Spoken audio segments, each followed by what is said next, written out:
Hi, this is Denise from Foursquare Microfarm, and this is my video to kick off Angorathon for the month of April. And basically, Angorathon is a series of connected videos, blog posts, and Instagram posts that promote the Angora rabbit breed. And there'll be videos, blogs, and posts that have to do with the Angora rabbit and the care, raising, and use of the Angora fiber. My video is just a really short snippet on carding Angora rabbit on the drum carder. Now I just want to say that normally I don't card Angora rabbit. I just use it straight from the bag. Now this particular rabbit is a molter, and this is just the way that I collect the rabbit by the handfuls, and I just stuff it into the bag. So it's not in any particular order or laid out at all. If I need to, if I jumble this bag all up, then I usually just flick the ends on the giant hand carder, and that's how I handle the Angora rabbit. But there are cases in which I do card it on the drum carder, and normally that's because I'm selling it in the bat,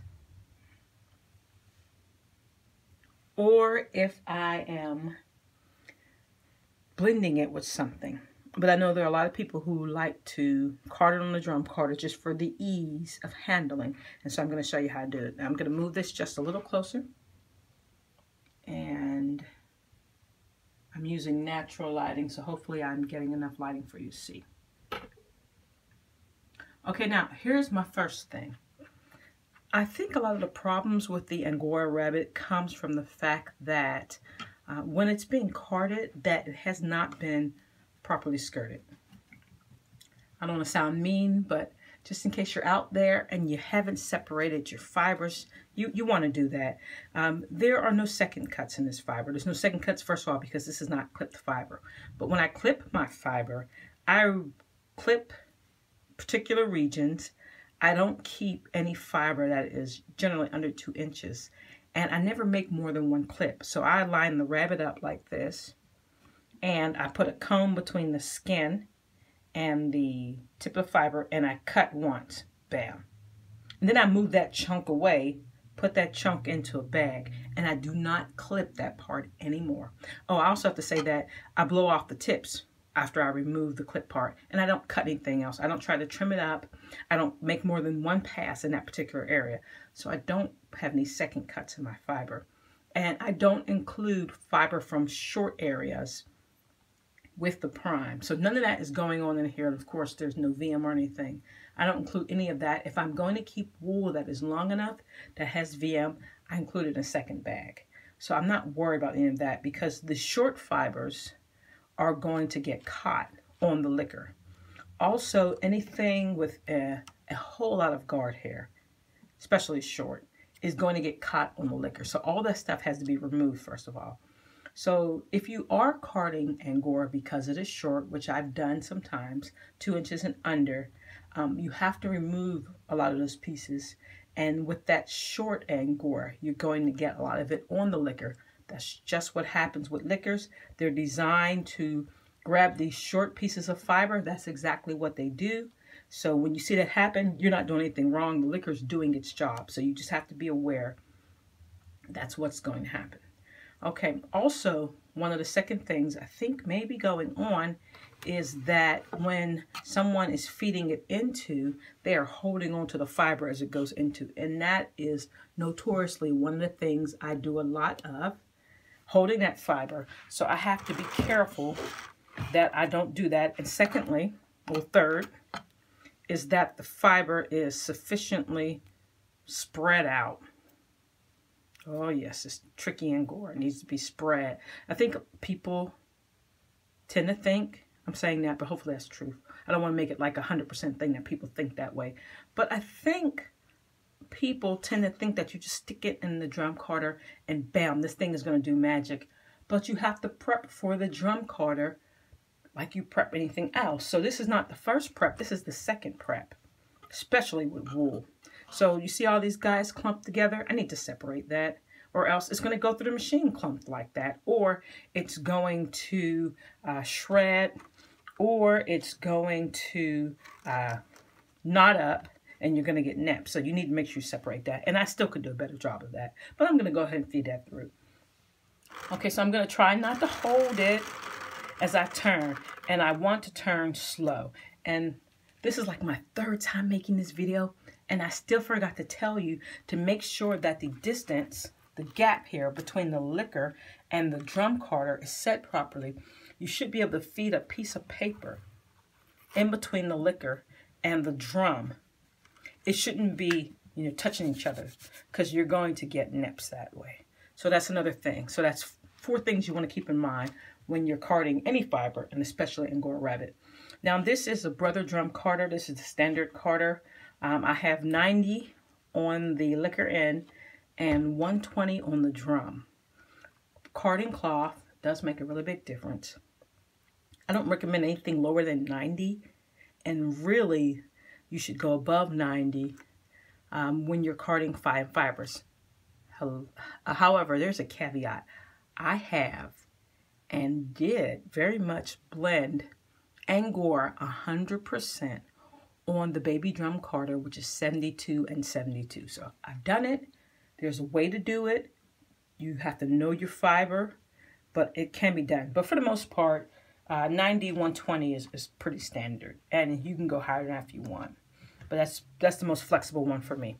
Okay, so here I am trying not to hold this down, going very slowly. Okay, and still, I'm going to tell you, you're not going to get 100% of everything onto this drum. That's not the way life works. Okay, so if you're not getting 100% on the drum and you're still getting some of the liquor, you haven't really done anything wrong. That's just the way it is. Okay, and you shouldn't get everything on the liquor, but you're going to get something on the liquor. Okay, so we've got that little bit right there. And I'm going to grab some more out the bag. Okay, no, I'm not putting all of that in. Ha ha ha. Not at all. Okay, I'm turning it tip.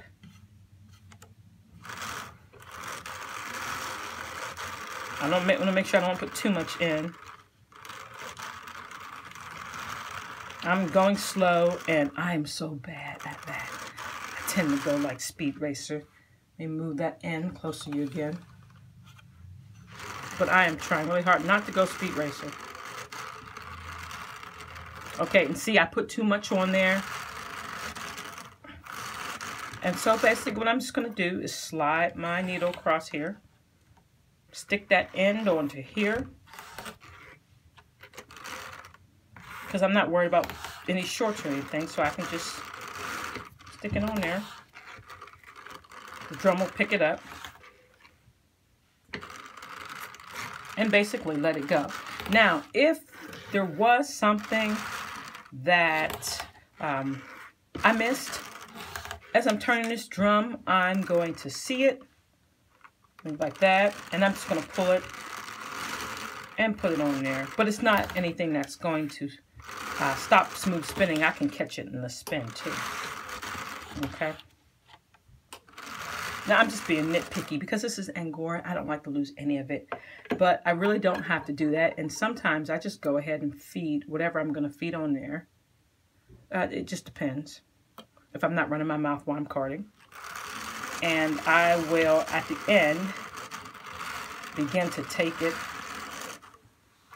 I'll take it off then.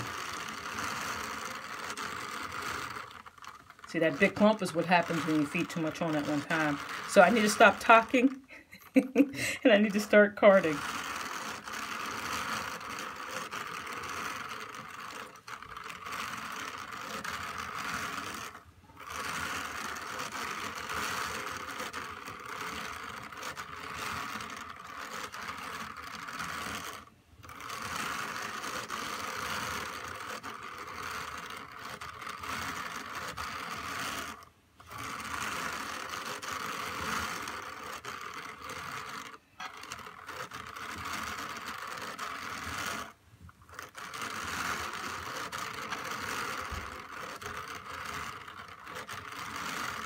Okay, so I got a little area here with a little mat that I obviously let get past me, but I felt it, so I snatched it out of the way. Bam. But it would come up, and I would see it as it came, either as it got caught in the liquor or as it got caught in the drum, and I would just pull it off. Not a big deal. Okay, so here I am again, obsessively taking stuff off of the liquor.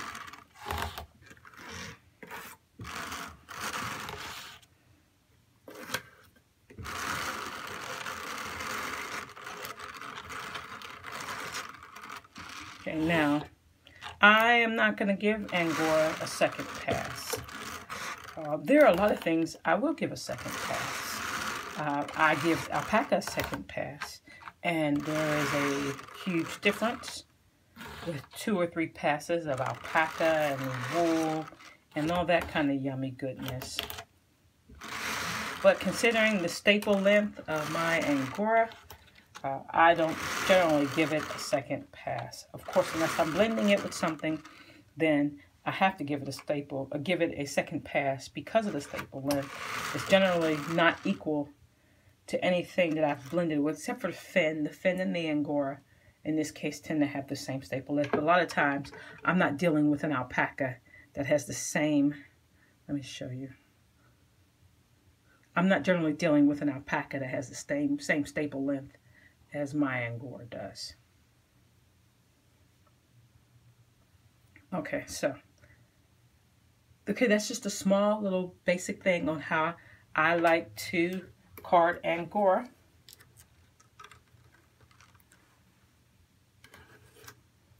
And you can see how nice and yummy that is, and basically how painfully fluffy it is to get off of the drum carder as it was to put on. Okay, thanks everybody for stopping by. I should have the next video or blog or Instagram or whatever posted here right in the description of this. We're going to try to keep this Angora-thon going on for the entire month of April. If you are an Angora enthusiast, Angora breeder, you want to talk about Angora, please go ahead and put your link to your blog, to your Instagram, or to your video on YouTube in the comments. And I will go ahead and pass that link on to the other members so that you can have your video linked on to the Angora-thon. If you're on Instagram and you followed it here and you want to participate in the Angora-thon, just put Angora-thon as a hashtag. Well, put Angora-thon 2019 as a hashtag in your Instagram post. And the other hashtag is Angora Bunny Spinners, which is the Facebook group that I'm using to host this Angora-thon. Once again, thank you all for viewing. I hope you have a great time in the Angora-thon. I'll have more videos and things soon as we go through this month of April. I'll hopefully have videos from the Angora Nationals, which is happening in mid-April. And as always, if you have any questions or comments, go ahead and put those down in the comments and I'll get right to you. Oh, there's Jewel. And if you haven't subscribed, that would be so cool. And click the like button. All right, have a great day, everyone.